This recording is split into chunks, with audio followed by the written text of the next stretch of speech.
Hello, hello, hello. Welcome back to the Krystal Clear Life Podcast. So grateful to be here. And if you can't tell by the sound of my voice, I am feeling very passionate today. And I wanted to come to you with this message all about the word passion. And when we think about passion, I want to give you some tangible strategies and tips and tricks to help ignite your fire. And that's what I love to do here in the Krystal Clear Life Podcast and the Cruise Beyond Limits world. If you're new to the sound of my voice and someone sent you this podcast, welcome, welcome, welcome. You are not alone, and we are all trying to navigate the difficult thing called life. And life's stressors and pressures can really get to us. And sometimes we can lose that love and feeling. And I want to bring the zest and the passion back in your life. So put your seatbelt on. It's a wild ride. So, all right. So I want to give you some tangible tips and strategies. But before we do that, I just want to share with you some things that have been coming up for me, why I want to bring you this message. Most recently, I'm starting a new cohort for my signature program, the $1 Million Body Academy. It's a 3-month holistic life, habits, confidence, nutrition, boundaries, relationships, and most importantly, the relationship with yourself. And so when we were doing this, our introductions, I was like, okay, so what do y'all like to do? What's your passion? Like, what do you like to do? And it was crickets. And I get this a lot.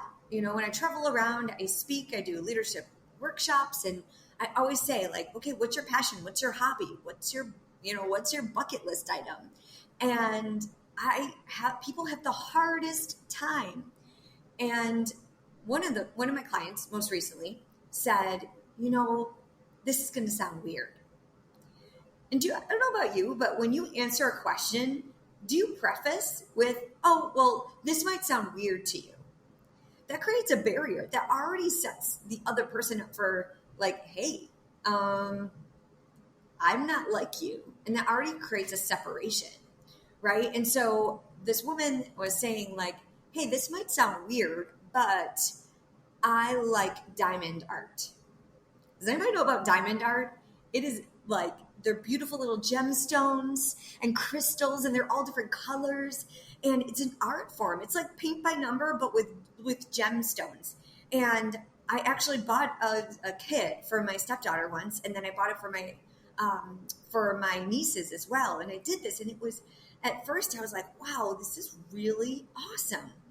And it's also very tedious, and it can be very aggravating for those of you who have no patience, right? But this, getting back to the response that she had was like, this might sound weird, but I really love diamond art. And when she started talking about diamond art, it really made her come alive. Just like the way that she does these gifts for people and Christmas ornaments and coasters and all these things and paintings on the wall. And they're actually really beautiful pieces of art. And when it's all completed, it's a work of art, and it's an expression of the creativity and the concentration and the work that it takes to complete these is phenomenal. And so I want to share this with you because many times what makes us come alive and what helps us express our emotions and our feelings and what really is enjoyable for us is not what's enjoyable and makes other people come alive. And guess what? If y'all are feeling a little weird and you're saying, this might sound weird, I want you to stop that, because you are uniquely you, all of you, all parts of you, all weird parts of you, all good parts of you, all not so good habit parts of you, right? We all are unique human beings. And you get to enjoy the things that you love to enjoy, that light you on fire. So if that's diamond art, great. If it's knitting, awesome. If it's chess, great. If it's video games, amazing. If it's watching movies, if it's comic books, whatever that is, running, biking, hiking, CrossFit, yoga, blah, blah, blah, whatever, traveling, right? What is that thing that makes you come alive and helps you express yourself? So today I want us to tap into our inner weirdness, and it's okay to be weird. All right. So, and I have owned this and honored all parts of me in my journey in Cruise Beyond Limits since being a business owner. And I'll tell you, I have come alive on camera. And I get to be all of me, totally free. And I truly think this is freedom. And so today, I want to talk a little bit about passion and really finding the ways that we can contribute to the joy and aliveness so we can thrive in our life. So there's 3 things that I want to focus on today. So how do we find our passion? Krystal, I am so stressed and overwhelmed. The kids, I'm just sacrificing all parts of myself and I don't have time for all that. This is what I hear all the time. Or I don't even know where to begin. I never had a second to myself to even think about what my passion is or what my hobbies are or what my favorite pastime is. These are questions, simple questions that help us bring out kind of that inner child in us, right? And we're like, nope, we are too adult for that. We have too much to do. We have too much work to do. We have too much business to do. We have too much parenting to do. We have too much people in to do. We have too much on our schedule. And so if you are that person that does not give yourself the gift of the curiosity, of the fun and the play, I want you to say, knock, knock. It's time to come out and play, right? Remember as a kid, you know, the neighbors used to come and knock on the door. Come and knock on my door, right? Knock, knock. Can Krystal come out and play? Did you do your homework? Yeah, she can come. She'll be right there, right? There's no cell phones back then. Right? It was just an excitement. It was like, oh my gosh, I'm so excited to see my friends, to play outside and go explore and hide and go seek and ride our bikes to the park. Whatever happened to that? Whatever happened to that zest and that excitement? So we're going to tap into that here today. So how do we do that? Number 1, I want you to think about what is the one thing that helps you release emotions? What is the one thing that helps you release your emotions? And I'll tell you, as a professional athlete and as a dancer, for those of you who don't know my story, I'm a former NFL cheerleader, professional belly dancer, and a marathon runner, 26-time marathon runner, 50-mile race, ultra marathon finisher. And I release my emotions through my expression of my sports. So this has come up as a really big theme for me. In the past, my release of emotions was always through moving my body, through dance, through music, through running, through track, right? Whatever that is, dance, like just expressing my body and running and getting out there and moving it, right? So that was an expression of my emotions because my brain was processing everything, that all of my emotions that were happening, right? And as an emotional intelligence coach, it is so important to manage our emotions. Self-management is a leadership skill. And so we have to be able to manage our emotions positively so we can have a positive impact on the relationship and the thoughts that we have with ourselves and how we communicate with others. So how do you release emotion? Now, it might not be dance. It might not be music. It might not be exercise like me. Maybe it's breath work. Maybe it's a walk in the park.Maybe it's nature. How do you process your emotions? And I think it's really important to recognize what are the things that you enjoy that helps you process your emotions. Maybe it's writing, right? I just most recently, and a couple of my clients most recently, realized how much journaling is so powerful. Just writing down one question. My car broke down. If you don't know about Gigi, she's a 1999 Nissan minivan. I moved to the beaches of Puerto Rico a year ago with 10 suitcases and a dream. And I couldn't really afford a big car, a fancy car. And I didn't know how long I was going to be here on the island. So I bought a junker, right? And so she broke down and a lot of emotions crept in. And thankfully I was on the phone with one of my friends and she's a therapist and she walked me through a visualization exercise. And she's like, okay, what emotions are coming up? And I'm gripping the steering wheel. And she walked me through some things. And y'all, talk about what I thought was weird. I'm like, okay, this is weird. I am literally playing the piano on my steering wheel. So she made me let go of the steering wheel as I was gripping, as it was breaking down. And I had to like pull over, muscle it over on the side of the road. And I'm gripping the steering wheel. And then she's like, let go and play the piano. What? Play the piano? And I'm like, okay, I'm doing the thing. She knows better than me. She's smart, right? So I'm like, do. She's probably like laughing right now as she's listening to this. Anyways, if you're listening, thank you so much. It was such a blessing. But she said, we went through a visualization exercise. And there's a lot of psychology in the work that we do here in my world and in her world as well. Shout out to Peg Dawson. She's an incredible human. So make sure you look her up. But anyways, I was playing the piano on my steering wheel. I was processing a lot of emotions through talking and visualization, right? And I was moving my body. And then she said, hey, when you get home safely, I want you to journal.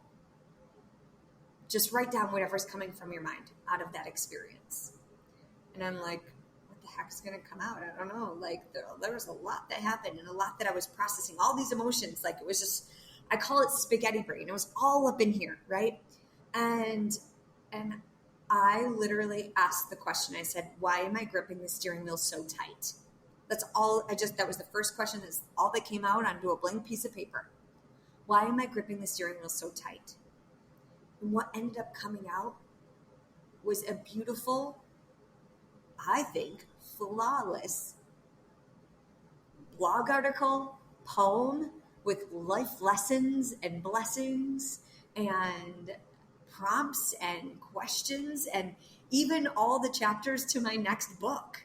Like it was wild what came out of my head and in my heart and all of my emotions processing on that page. And I share that with you because this is an internal process, right? I was able to talk with her a little bit, but then she asked me some questions and she asked me to download onto the page what my emotions were and what was coming up and what was the impact of that exercise. So really powerful stuff. So if you're not familiar with journaling or you think it's woo-woo or you think it's just like hokey or it's weird, don't knock it till you try it. And I've been helping a lot of my clients just have one single question of a prompt of like, what's unique about you? What brings you joy? And see what comes out. You never know what's going to come out if you don't try. And there are psychological studies that show that when you can get this out of your brain physically into a pen and onto paper, that makes it come alive. All right. But what I've recognized in my time, especially after retiring after 22 years in the military, is that I never processed my emotions with my voice. It was all an internal process. Does anybody else have that? Anybody else can relate to that? Maybe you have been expressing yourself with your body via dance, being an athlete, being in the military, pushing through, maybe writing, maybe journaling, maybe writing on social media, all the things that comes to your mind, right?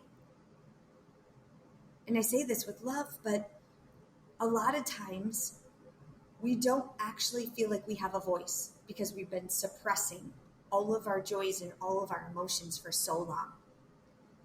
And I want you to channel that inner weirdness and I want you to get it out. So how can you express your emotions is question number one. Is it dance? Is it yoga? Is it CrossFit? Is it my HIIT workouts? I teach 30-minute HIIT and kickboxing workouts. I say it's cheaper than anger management.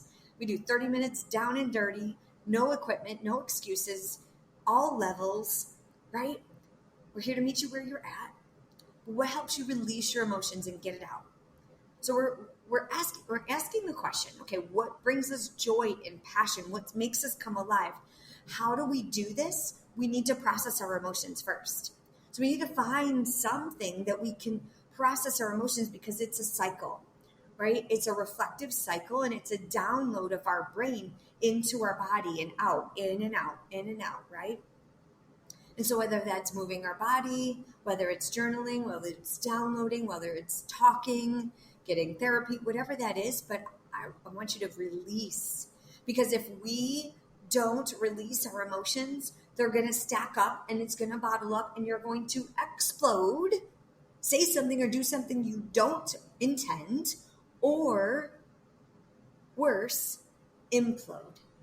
And our body will manifest stress and anxiety, depression and trauma physically in our body in the form of injury, illness, cancer, autoimmune, ADHD, gut issues. Ask me how I know. I've been studying this, recognizing where the trauma, and just side note, time out for the T, for the big T or the little T of trauma. Everyone has trauma in them, like in their being, whether it be a major life event or maybe a not so major life event. Everyone carries the weight of trauma in their body. And trauma is not an event. Trauma is not something that happened to you. Trauma is what is happening in your body as a result of an event that you have experienced. So in my studies and in my work, I've been learning so much about trauma-informed therapy. And I'm halfway through my certification right now, and I'm learning so much about connecting the dots of when I'm feeling tightness in my chest or in my throat, where is it coming from, right? Where I want to speak and I can't. When I want to speak and I can't, and I choke, I go to try and I'm frozen, and then the thoughts come up. What is happening in my body? Why am I going through that process of that freeze? Or maybe you have patterns in your life where you start something and then you stop something, or you think you have ADD or you're unorganized and you're all over the place and you're like, blah, blah, blah. That's actually ADD, and all of this disorganization is a trauma response. It's what's happening in your body as a result of something that happened in your past that you have not connected the dots to have some peace and calm and release in your nervous system and in your body and in your being, to be grounded, and so that we can release the pressure so we can have more fun and play. All right? So this brings the aliveness when we can connect the dots, and this is what we do in my world. So what helps you release emotion is question number one that I want you to ask yourself. Consider, highly recommend, move your body every single day, no matter what, like your life depends on it, because it does. It really, really does. Okay, move your body. And if you have doctors that tell you, I'm not anti-doctors, and if they tell you to stop doing what you're doing, and it's something that you think you can move through and work through, get off of medication, think of other ways, holistic ways. That is what I would highly recommend. Get a second opinion. I have so many people that tell me, oh, you're a runner. This actually just happened like an hour ago. I was doing a podcast interview for a pre-podcast interview. I'm going to be on another podcast and a show in a couple weeks. And this guy was like, I wish I could run. My doctors told me I could never run again because it's bad for my knees. And I kind of chuckled because I'm like, my doctors told me I could never run again either. They told me I'd never be able to walk again without endless amounts of medication and chemotherapy pills and steroid injections and having a pill box that's bigger than my head. And I kind of wanted to say, like, is your doctor a runner? Is your doctor an athlete? So often we say, oh, that's weird, so stop doing that. Doctors might say, like, yeah, maybe that's too bad. That's not right for you. But are they an athlete? Have they ever run a day in their life? Do they know how to work through perhaps injuries or setbacks as an athlete to be able to recover healthily and still continue to process your emotions in the way that you enjoy, but it might look differently? You might be going slower, or you might be taken off the road and maybe you go into the trails or on grass, right? It's like, let's get curious. If you know that you enjoy something, get curious. All right. So speaking of which, if you enjoy something, what is your hobby that you enjoy? So we need to process our emotions, and this is in a physical way, right? So this can be dance, music, writing. You're doing something physical, exercise, right? Now we want to think about a hobby. That's where our fun and play comes in even more. Ideally, you process your emotion in a way that is fun and you have some play with it too. Like in my workouts, we make fitness fun again, which is awesome. But your hobby, think about what a hobby is. Maybe it's diamond art. Maybe it is running. Maybe it's karaoke. Maybe it's traveling. Maybe it's going to all 50 states in the United States. Side note, Puerto Rico is part of the United States. We're a territory. So come visit Puerto Rico. We are having a Revive and Thrive retreat here in Puerto Rico in next year. We have multiple events coming up in 2025. So we'll make sure that we drop some of the links in the show notes so you can check out the next event. But think about what your hobby is. Do you love to travel? Why not do more of what you love? Do you love beaches like me? You're not alone. Come to the beach, right? Do you like to play tennis? There's badminton, there's beach tennis now, there's pickleball, there's all kinds of things.